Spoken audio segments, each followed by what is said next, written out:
그리스 문학을 대표하는 니코스 카잔차키스가 성자 프란체스코라고 하는 책을 통해서 우리에게 프란체스코를 소개해 주고 있습니다. 프란체스코는 이탈리아의 아주 부유한 가정에서 태어났고 이 사람의 최대의 관심은 하나님을 만나는 것이었습니다.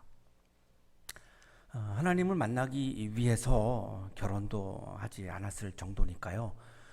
그것이 어떤 삶의 의미의 전부라고도 할 수 있습니다. 인용하겠습니다. 나는 여기저기 수도원을 전전하고 이 마을 저 마을로 떠돌아다니고 들판을 헤매면서 하느님을 찾아다니고 있었습니다. 하느님을 찾아 헤매느라 결혼도 안 했고 아이들도 없었습니다. 가끔씩 빵 한 조각에 올리브 한 줌 먹는 것이 고작이었고 늘 굶주렸지만 먹는 것조차 잊고 돌아다녔습니다. 하나님을 찾기 위해서였습니다. 마음속에 정말로 간절하게 진심으로 하나님을 만나고 싶어하는 그런 갈망이 있었던 것이죠.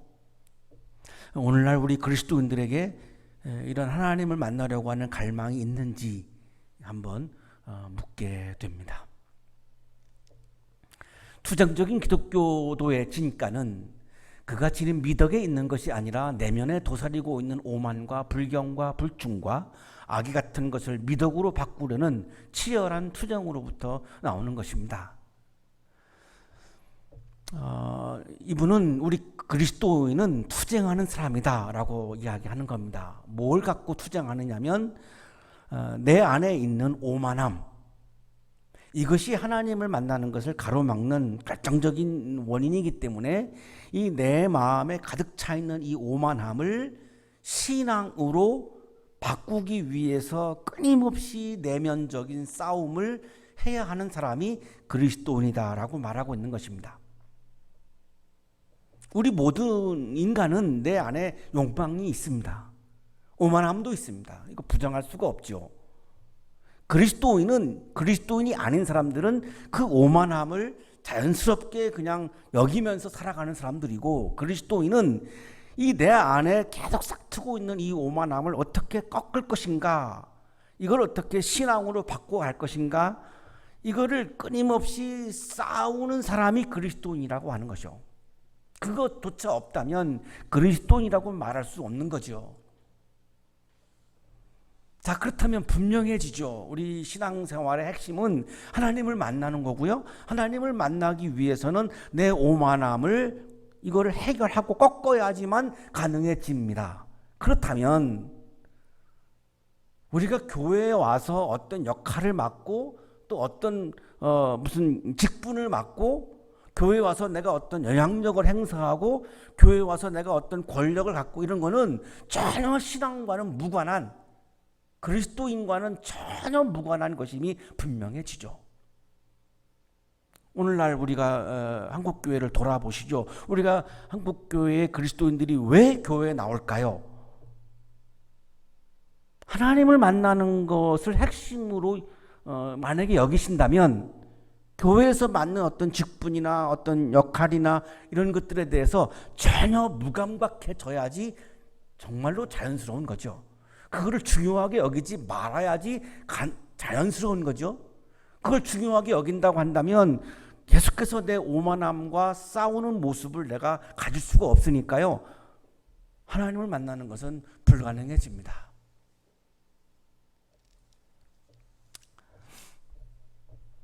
프란체스코는 하나님을 만나는 것을 그렇게 간절히 갈망하면서 깨달은 것이, 내가 그동안 하나님을 왜 만나지 못했을까? 내가 내 자신이 우월하다고 생각하는 우월감 때문에, 내가 내 자신을 높이는 이 오만함 때문에, 내가 내 자신을만을 바라보는 이 내 자신에게 시선을 빼앗기다가 보니까 하나님을 바라볼 수 없는,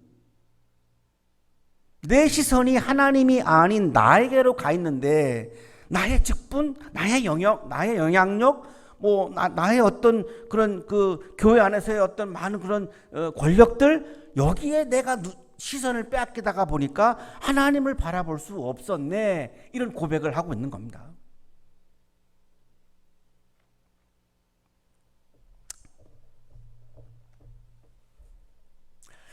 레오 형제에게 기독교인의 진가는 이 오만함을 신앙으로 바꾸는 것이다 라고 그렇게 이야기를 하고 있습니다. 사람의 마음에 상처를 주지 않도록 조심하세요. 인간에게 상처를 준다면 그것은 하나님께도 역시 상처를 드리는 것이니까요. 우리가 다른 사람들에게 상처를 주는 경우, 내가 우월하다고 생각할 때 상처를 주게 되고, 내가 오만할 때 많은 사람들한테 상처를 주게 되죠. 그거를 프란체스코는 하나님께도 상처를 드리는 거다 이렇게 말하고 있는 것입니다. 그러니 그동안 얼마나 많은 분들이, 그리스도인들이 교회에 와서 집사가 권사가 되고 권사가 또 장로가 되고 이런 어떤 신분의 상승 이런 걸 통해서 내가 우월감을 확인하고 교회에서 많은 권력을 쥐어서 내가 오만함을 드러내고 했던 것들이 결국은 하나님에게 상처를 드렸다라고 하는 것이 분명해지지 않습니까? 하나님에게 상처를 드리면서 우리가 신앙인이라고, 신앙생활을 한다라고 말하는 것이 얼마나 이게 우스워진 것인가요?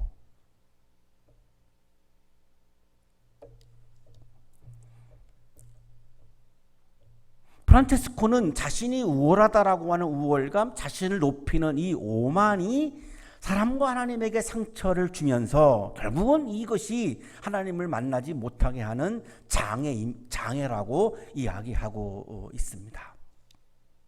자신의 마음속에 있는 오만한, 자신을 높이는 욕망을 버렸을 때에 프란체스코는 하나님을 만났고 하나님 안에서 기쁨을 경험했다라고 고백을 합니다. 레오 형제, 내가 확신할 수 있는 단 한 가지는 나는 지금 무척 행복하다는 것입니다.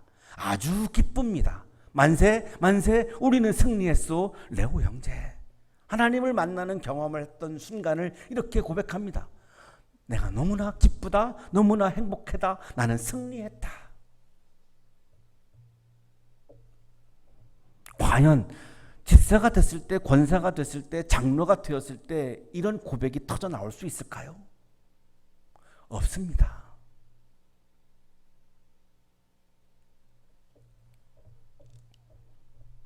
유대인들은 잘못된 선민의식을 가지고 있었습니다. 이 선민의식이라고 하는 것은 유대인들은 하나님의 백성이다, 하나님은 유대인들의 하나님이다, 여기서 출발한 것이 이제 선민의식입니다. 이때 하나님이 강조하신 것은 내가 너희들을 선택해서 세계를 위해서 종으로 섬기는 삶을 너희들에게 부여한다. 하나님이 유대인 히브리인들을 선택한 지점은 뭐냐면 세상 사람들을 위해서 섬기라고 선택한 겁니다. 이거를 잘못 해석해가지고 이 선민의식을 자신들이 우월하다고 생각을 한 것입니다.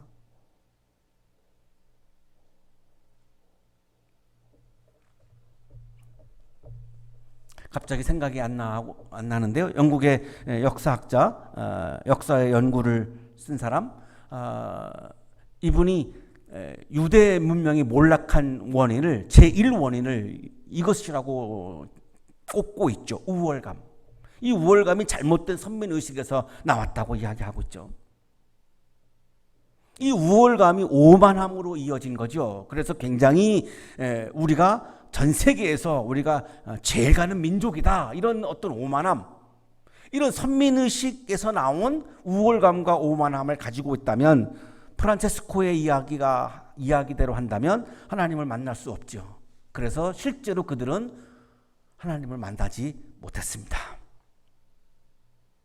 하나님을 만나지 못하다 보니까 성전에 가기는 하는데, 예루살렘 성전에 가기는 하는데 예배가 무너지죠. 예배라고 하는 것의 본질은 하나님을 만나는 건데 하나님을 만나지 못하는데 예배가 무너지지 않을 수가 없죠. 예배가 무너지니까 어떻게 됩니까? 예루살렘 성전이 무너집니다. 주전 586년 영원할 것이라고 생각했던 예루살렘 성전이 무너졌죠. 그리고 바벨로니아의 포로로 끌려갔습니다. 자, 이것이 우월감과 오만이 빚은 결과이고, 이 우월감과 오만함이 얼마나 비극을 가져오는가를 유대인들의 역사에서 우리들에게 보여주고 있는 거죠. 오늘의 성서 일과는 자신을 바라보느라고, 우월감과 오만함에 빠져서 자신을 바라보느라고 하나님을 바라보는 것을 잃어버린 히브리인들을 하나님께서 애정을 가지시고 다시 구원하시는 그런 말씀입니다.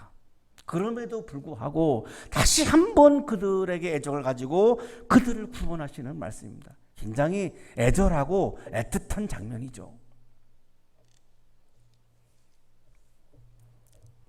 주전 597년 바빌로니아의 느부갓네살 왕이 이 남왕국의 예루살렘을 침공을 했습니다. 열왕기하 25장 8절 9절입니다.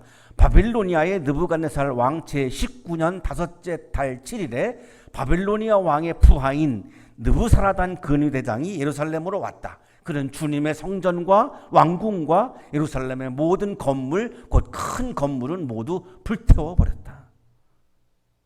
절지에 예루살렘이라고 하는 도시와 예루살렘 성전, 하나님의 법궤를 모시고 있는 하나님이 계시다라고 철저히 유대인들이 믿었던 예루살렘 성전이 하루아침에 사라져버리고 말았습니다. 주전 597년에 1차 포로들이 바벨로니아로 끌려갑니다. 왕대일 교수의 설명입니다. 에스겔은 주전 597년, 그러니까 예루살렘 주민의 제1차 추방 때 바벨론으로 사로잡혀간 무리 중에 끼었던 인물이었다. 597년에 침공이 있었고요. 586년에 이제 예루살렘 성전이 완전히 무너지게 되는데 그 597년에 1차로 히브리인들이 포로로 바벨로니아로 끌려갔는데 그때 에스겔이라고 하는 사람이 그 안에 있었던 것입니다.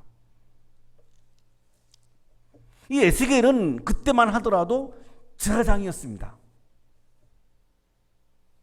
에스겔 1장 3절입니다. 주님께서 바빌로니아 땅의 그발 강가에서 부시의 아들인 나 에스겔 제사장에게 특별히 말씀하셨으며 거기에서 주님의 권능이 나를 사로잡았다. 예언자로 부름받는 소명체험의 장면인데요. 그 예언자가 되기 전에는 제사장이었습니다. 그러니까 제사장이라고 하는 것은 사람들을 위로하고 이렇게 보듬고 케어하고 이런 역할을 하는 사람이죠. 예언자는 무서우리만큼 하나님의 말씀을 가지고 불의에 대해서 정의를 선포하고 하나님의 말씀을 가지고 야단도 치고 심지어는 왕들도 야단치기까지 했던 사람들이 바로 예언자이죠. 굉장히 이 결이 극과 극인데요. 본래 에스겔은 제사장으로서 사람들을 위로하고 케어하고 그렇게 했던 사람이 그발 강가에서 바빌로니아로 끌려가서 그발 강가에서 예언자로 부름을 받은 겁니다. 그러고 나서 이제 예언자로 활동을 하게 된 거죠. 이때가 주전 6세기입니다. 그래서 줄곧 바빌로니아 포로기에 바빌론 포로지에서 이 유대인들에게 하나님의 말씀을 선포한 거죠. 자일son 교수의 설명입니다. 고트왈드는 에스겔이 바빌론의 포로로 잡혀온 사람들에게 재난의 현실을 수용할 수 있도록 도와준 목회적 사명을 다했다고 본다. 본래 제사장이었기 때문에 이게 몸에 배어있죠. 그러니까 제사장은 오늘날로 말하면 목회자에 해당하는 건데 사람들을 위로하고 격려하고 용기를 북돋아주고 이런 것들이 몸에 배어있다 보니까 예언자의 활동을 할 때에도 그런 모습이 굉장히 아주 돋보였다라고 지금 설명을 하고 있는 겁니다. 에스겔이 예언자이지만 본래 제사장이었기 때문에 포로 잡혀왔던 사람들을 위로했고 그래서 주전 593년에 소명체험을 받은 것으로 우리가 추정을 하는데요. 주전 593년부터 571년까지 하나님의 말씀을 선포를 했는데 이 말씀이 두 파트로 나뉘어집니다. 그 기준점은 예루살렘 성전의 멸망입니다. 593년부터 586년까지는 유다의 멸망을 예언했습니다. 이때는 굉장히 무서우리만큼 혹독한 말씀을 했죠. 망한다고, 이스라엘이 망한다고 얘기했습니다. 그 실제로 590년에 망했죠. 망하고 난 이후에 포로지에서는 굉장히 희망과 구원을 말씀을 합니다. 이게 바로 세상적이었던 에스겔이 보여준 예언자의 모습이었던 거죠. 망하기 전까지는 멸망을 무서울 만큼 말씀을 전했고, 멸망한 이후에는 희망과 구원을 설교했던 것이죠. 이게 33장에서 48장까지가 희망과 구원을 설교한 부분입니다. 1장부터 32장까지가 멸망을 설교했던 부분이고요. 자, 오늘의 성서 일과는 34장이니까 희망과 구원을 선포했던, 바벨론 포로지에서 희망과 구원을 선포했던 바로 그 말씀이 오늘의 성서 일과입니다.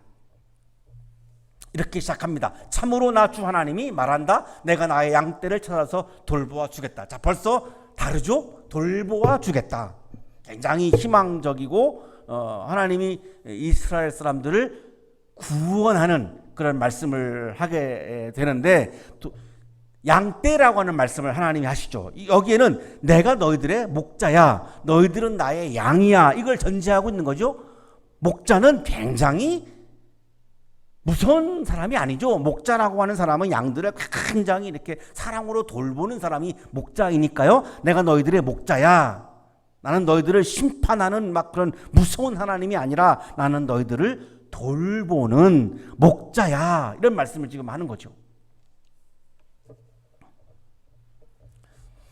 하나님께서 바빌로니아의 포로가 되어서 먼 이방 땅에서 포로로 끌려와가지고 살고 있는 아무런 희망이 없는 절망의 한복판에서 숨쉬고 살고 있는 히브리인들을 향해서 내가 너희들을 구원하겠다, 나는 너희들을 사랑한다라고 하는 애정을 표현하고 있는 거죠. 왜 내가 너희들을 구원하는가? 내가 너희들을 왜 사랑하는가? 나는 너희들의 목자이니까. 양떼가 흩어졌을 때의 목자가 자기의 양들을 찾는 것처럼 나도 내 양떼를 찾겠다. 캄캄하게 구름 낀 날에 흩어진 그 모든 곳에서 내 양떼를 구하여 내겠다. 여기 중요한 동사가 두 가지가 나오고 있습니다. 첫 번째 문장 찾겠다, 찾다라고 하는 동사이고요. 두 번째 문장 구하다라고 하는 동사입니다. 이 두 가지 동사가 매우 중요한 동사인데요. 히브리어 성서를 지역하면 이렇습니다. 내가 나의 양떼를 찾으며 내가 그들을 살피리라. 여기 첫 번째 문장 찾다라고 하는 동사는 히브리어 성서에서 바카르인데요.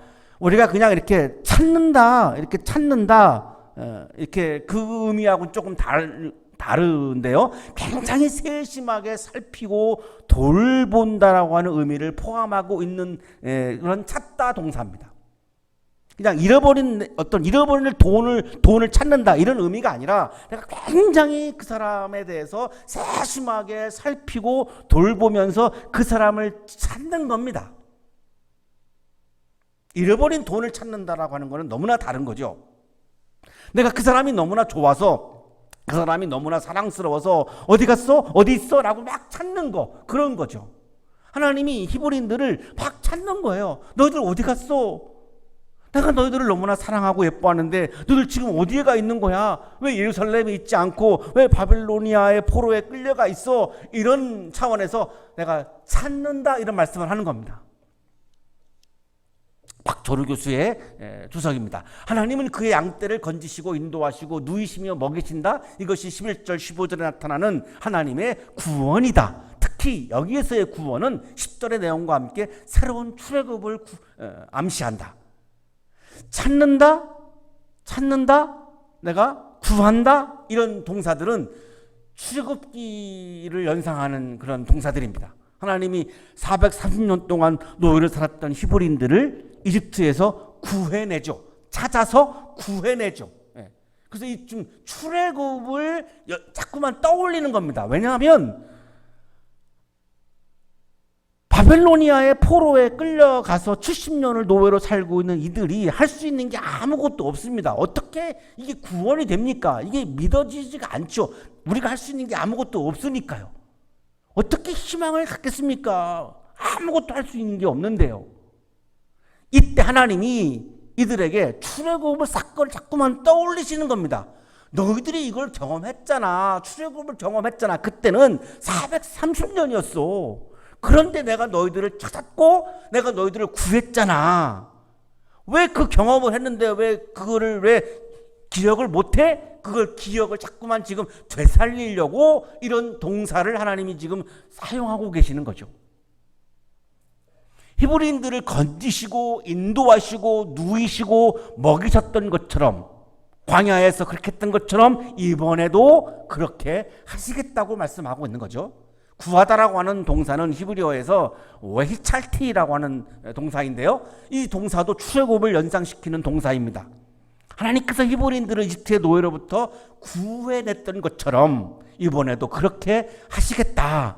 그 출애굽 사건을 자꾸 떠올리시기 위해서 이런 동사를 하나님께서 사용하고 계십니다. 내가 여러 민족 속에서 내 양떼를 데리고 나오고, 자 보세요, 데리고 나오다도 출애굽 사건을 연상하게 하죠. 이집트에서 데리고 나왔거든요. 430년 만에 데리고 나왔거든요. 그 여러 나라에서 그들을 모아다가 60만 명을 모았죠. 그들의 땅으로 데리고 들어가서 가나안 땅으로 들어갔죠. 이스라엘의 산과 여러 시냇가와 그 땅의 모든 거주지에서 그들을 먹이겠다. 광야에서는 만나와 메추라기로 먹이시고 젖과 꿀이 흐르는 가나안 땅에 들어가서는 정말 좋은 것들을 먹게 하셨죠. 자, 여기 표현들을 보면 다 이게 지금 출애굽을 연상하게 하는 겁니다. 일부러 하나님이 그렇게 하시는 겁니다. 왜냐하면 히브리인들이 희망을 갖기가 너무나 어려운 상황이니까요. 데리고 나오다라고 하는 건 히브리어로 웨호체팀이라고 하는 동사인데요, 역시 출애굽을 연상시키고 있는 동사이죠. 데리고 나온다 하는 겁니다. 먹인다, 역시 우레이팀이라고 하는 동사인데 만나와 메추라기로 먹였던 사건을 연상시키죠. 그걸 자꾸만 떠올리려고 하시는 거죠. 기름진 초원에서 내가 그들을 먹이고 이스라엘의 높은 산 위에 그들의 목장을 만들어 주겠다. 그들이 거기 좋은 목장에서 누우며 이스라엘의 산 위에서 좋은 풀을 뜯어 먹을 것이다. 젖과 꿀이 흐르는 땅을 연상시키는 게 바로 좋은 목장이죠. 내가 직접 내 양떼를 먹이고 내가 직접 내 양떼를 눕게 하겠다. 자, 내가가 굉장히 강조되고 있죠. 내가 먹이고 내가 눕게 한다. 왜 그럴까요? 히브리인들이 할 수 있는 게 아무것도 없으니까요. 하나님이 내가 하지 아니하면 히브리인들이 할 수 있는 게 아무것도 없는데 어떻게 희망을 찾겠습니까? 할 수가 없어요. 그러니까 하나님이 내가 한다라고 하는 걸 강조하는 거죠. 내가 한다는 겁니다. 장일순 교수의 설명입니다. 에스겔은 이스라엘의 역사가 죄로 얼룩진 역사인 만큼 이스라엘 자체로는 희망의 근거가 없고 예루살렘 성전이 무너질 정도로 죄악에 빠졌던 히브리인들인데 히브리인들이 뭘 어떻게 해가지고 다시 구원의 길로 가겠습니까? 불가능하죠. 전혀 히브리인들의 역할로는 뭘 할 수가 없습니다. 희망은 야훼로부터 올 수밖에 없다고 한다. 그것이 곧 하나님의 변함없는 거룩성이며 바로 그 점 때문에 이스라엘은 희망을 갖게 되는 것이다. 이스라엘이 뭐를 해가지고 하나님이 영향을 받아서 구원한다는 게 아닙니다. 그렇다면 그거는 거룩성이 아니죠. 거룩성이라고 하는 것은 침범하지 못한다라고 하는 의미입니다. 어느 누구도 그 영역을 침범할 수 없는 게 거룩함인데요, 이스라엘 사람들이 뭘 해가지고 하나님께 영향을 미쳐가지고 구원하게 한다? 그게 아니라는 거죠. 그러면 그건 하나님의 거룩성이 유지가 되지 않습니다. 그럼 어떻게 하느냐? 여기서 나오는 것이 하나님의 자유라고 하는 신학적인 개념입니다. 이스라엘을 하나님께서 구원하시는 것은 이스라엘이 뭘 해가지고 하나님께 영향을 미쳐가지고 구원하시는 게 아니라 하나님의 자유로움으로, 이스라엘이 어떻게 하든지 그냥 하나님이 자유로움으로, 전적인 하나님의 권한으로, 전적인 하나님의 자유로움으로 이스라엘을 구원하신다라고 말씀하고 있는 겁니다. 그렇다면 분명해지죠. 교회에 와서 내가 어떤 직분을 갖든, 교회에 와서 내가 어떤 역할을 하든, 교회에 와서 어떤 공로를 세우든 그것이 하나님이 나를 구원하는 데는 전혀 조금도 영향을 미치지 못합니다. 그것이 영향을 미친다면 하나님의 거룩성을 파괴하는 거고 하나님의 자유로움을 파괴하는 게 됩니다. 구원의 주체는 하나님입니다. 어떤 영향도 받지 않으십니다. 전적인 하나님의 자유로 구원하십니다. 그래서 히브리인들에게는 희망이 생기는 겁니다. 히브리인들이 조금이라도 뭐를 해야 된다고 한다면 희망이 없습니다. 할 수 있는 게 없으니까요.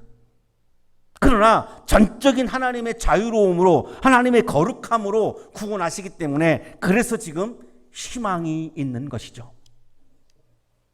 헤매는 것은 찾아오고, 길 잃은 것은 도로 데려오며, 다리가 부러지고 상한 것은 싸매어 주며, 약한 것은 튼튼하게 만들겠다. 히브리인들이 지금 70년 동안 포로로 끌려와서 헤매고 있죠. 길을 잃었죠. 믿음의 길을 잃었죠. 하나님께로 가는 길을 잃었죠. 다리가 부러졌죠. 상처받았죠. 노예로 살면서 자존심 다 상하고 상처받을 대로 다 받았습니다. 약해졌죠. 그들을 찾아오시고 데려오시고 싸매어주고 튼튼하게 만들겠다는 것입니다. 그러나 살진 것들과 힘센 것들은 내가 멸하겠다. 이 부분이 굉장히 오늘 성서에서 중요한 부분인데요. 그러나 살진 것들과 힘센 것들은 내가 멸하겠다? 왜 히브리인들이 노예가 되었죠? 물리력이 강한 바빌로니아가 쳐들어와서 폭력으로 이스라엘을 무너뜨렸죠. 자, 그들을 심판하겠다는 것입니다. 뭘 근거로요? 내가 이렇게 그것들을 공평하게 먹이겠다. 공평함이 바빌로니아를 심판하는 근거라고 말씀하는 겁니다. 공평하지 않죠. 왜 힘이 세다고 와가지고 예루살렘 도시를 무너뜨리고 예루살렘 성전을 무너뜨립니까? 그 공평함이 아니죠. 그럼 약한 사람들은 다 죽어야 합니까? 이 세상의 약자들은 그러면 다 죽어야 합니까? 강자들은 약자들을 괴롭히는 게 공평한 건가요? 공평하지 않은 거지요. 그래서 공평함을 근거로 바벨로니아를 심판하겠다고 말씀하는 겁니다. 박철우 교수의 주석입니다. 양과 양 사이에 있는 불의의 문제이다. 일부의 양들이 다른 양들을 폭력으로 핍박하고 그들의 권리를 박탈하는 행위에 관한 문제를 다룬다. 이 세계에 있는 모든 인류는 다 똑같은 양입니다. 그러면 힘센 양이 약한 양을 폭력을 가하면 안 되죠. 그건 공평함이 아니죠. 지금 바빌로니아는 양입니다. 이스라엘은 양입니다. 근데 바빌로니아 양이 힘이 약한 이스라엘 양을 폭력을 가한 거죠. 이게 공평하지 않다라고 말씀하는 겁니다. 이 공평함을 근거로 미슈파트, 히브리어로 미슈파트인데요. 이 저지먼트입니다. 바빌로니아를 심판하는데 그냥 하나님이 그냥 자의적으로 하는 게 아니고 이스라엘은 예쁘니까 바빌론은 미우니까 이게 아닙니다. 바빌로니아도 하나님의 양입니다. 하나님의 백성입니다. 하나님의 자녀입니다. 그런데 힘센 양이 약한 양을 폭력을 가했기 때문에 이 공평하지 않기 때문에 이 공평함을 근거로 해서 바빌로니아를 심판하겠다고 말씀하는 겁니다. 어떤 그리스도인들은 그렇게 해석하죠. 이 히브리인들은 하나님 믿으니까 바빌로니아는 하나님 안 믿으니까 바빌로니아를 심판한다. 그러면 바빌로니아가 예루살렘 성전을 무너뜨린 것은 어떻게 해석하실 겁니까? 어떻게 답변하실 겁니까? 성경에 나오는데요. 하나님이 바빌로니아를 심판의 도구로 쓰셨다고? 그럼 바빌로니아 사람들은 하나님의 피조물이 아닌가요? 말이 안 되는 논리입니다. 그게 아닙니다. 똑같은 양인데 폭력을 쓰고 있는 이 바빌로니아 양을 공평함을 근거로 해서 심판하시겠다고 하는 거죠. 이렇게 심판하지 아니하면 이스라엘의 구원은 가능하지 않거든요. 이스라엘의 구원이 가능해지려면 바빌로니아를 심판해야지 구원받을 거 아니겠습니까? 그 심판하려면 저지먼트 하려면 근거가 있어야죠. 판사가 막 자기 마음대로 막 재판합니까? 법의 근거를 가지고 해야죠. 하나님이 자기 마음대로 하시지 않습니다. 그 근거가 뭐냐? 공평함이라는 겁니다. 그러므로 나 주 하나님이 그들을 두고 이렇게 말한다. 내가 직접 살진 양과 여인 양 사이에서 심판하겠다. 바빌로니아를 심판하겠다는 겁니다. 너희가 병든 것들을 다 옆구리와 어깨로 밀어내고 너희의 뿔로 받아서 그것들을 바깥으로 내보내어 흩어지게 하였다. 그러므로 내가 내 양떼를 구해 주어서 그것들이 다시는 희생을 당하지 않도록 하겠다. 그리고 내가 양과 양 사이에서 심판하겠다. 바벨로니아를 심판하겠다는 거죠. 내가 그들 위에 목자를 세워 그들을 먹이도록 하겠다. 자, 바벨로니아를 심판한다고 해서 구원이 되지 않습니다. 히브리인들을 좋은 초장으로 인도할 목자가 있어야 되죠. 공평한 세상을 통치할 통치자가 있어야죠. 공평하지 않기 때문에 지금 이스라엘이 망한 거니까 바벨로니아로부터 풀려난 이후에 이스라엘을 공평한 세상으로 인도할 리더와 통치자가 세워져야지만 결국은 궁극적인 구원으로 갈 거 아니겠습니까? 자, 그래서 23절에 와서 하나님이 목자를 세우겠다는 겁니다. 그 목자는 누구냐? 그 목자는 내 종 다윗이다.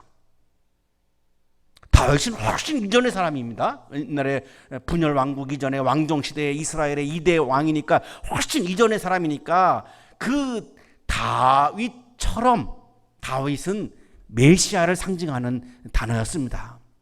메시아를 보내겠다는 겁니다.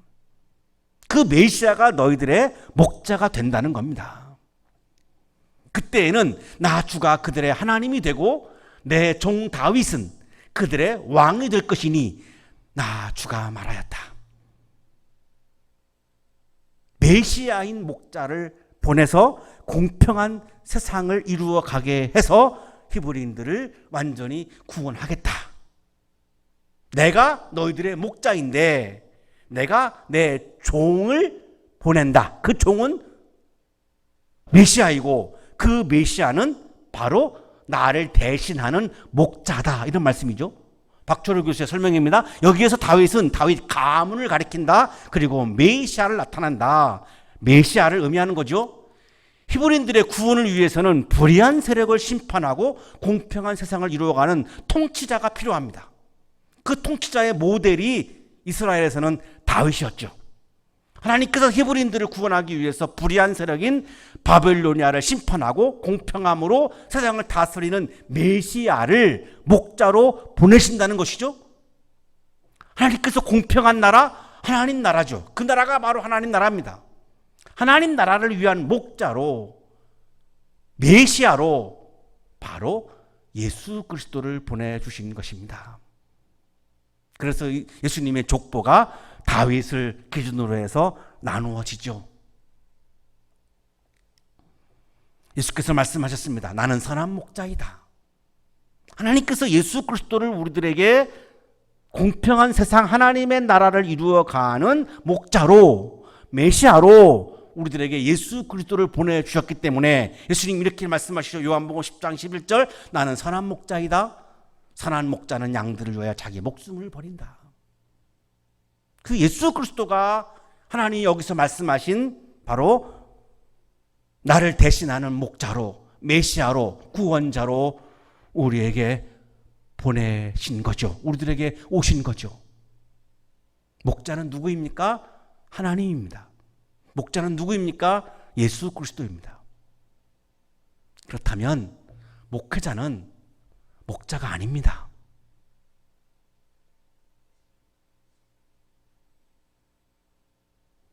목회자가 목자라고 하면 목회자가 성도들이 하나님을 만나는 것을 가리는 역할을 하게 됩니다. 하나님을 못 만나게 됩니다. 세례 요한이 예수님 향해서 뭐라 그랬죠? 세상 죄를 지고 가는 하나님의 어린 양이다. 예수님이 때로는 하나님 앞에서는 양이었고요. 하나님이 종으로 보내신 차원에서는 목자이셨죠. 예수님도 양이라고 했는데 감히 목회자가 내가 목자다? 아니죠. 그러면 참 목자인 하나님을, 참 목자인 예수님을 만날 수 없잖아요. 우리들의 참 목자는 하나님입니다. 우리들의 참 목자는 예수 그리스도입니다. 그 하나님이 그 예수 그리스도를 우리가 만날 때에 그분은 우리를 먹이시고 우리를 구원하시고 우리를 데리고 나오시고 우리를 좋은 곳으로 인도하시는 것이죠. 하나님이 우리를 구원의 세계로 인도하시는, 우리를 돌보시는 목자입니다. 예수 그리스도가 우리를 하나님의 나라로 인도하시는, 우리를 돌보시는 목자입니다. 그래서 예수님은 나를 위해서 십자가에서 죽기까지 하셨습니다. 예수님의 말씀을 따라서 인생의 길을 걸어갈 때에, 우리들의 참 목자이신 예수님의 말씀을 따라서 인생의 길을 걸어갈 때에 하나님의 나라를 지금 여기에서 경험할 수 있습니다. 참 목자이신 예수님의 말씀을 따라서 오늘도 한 걸음 한 걸음 걸어가셔서 하나님의 나라로 인도하시는 그 예수 그리스도의 인도하심에 따라서 지금 여기에서 하나님의 나라를 경험하는 여러분의 신앙생활이 되시기를 축복합니다. 거룩하신 주님, 우리의 참 목자가 되어 주셔서 감사합니다. 우월감과 오만함으로 나 자신을 바라보다가 하나님을 바라보지 못한 우리의 우매함을 고백하오니 불쌍히 여겨주시고 나를 향하던 시선이 하나님을 향하게 하여 주시옵소서. 하나님을 만나게 해주시고 하나님이 인도하심을 따라 하나님 나라로 들어가는 아름다운 인생의 길을, 기쁨의 길을 오늘도 걸어가게 하여 주옵소서. 예수 그리스도의 이름으로 기도하옵나이다.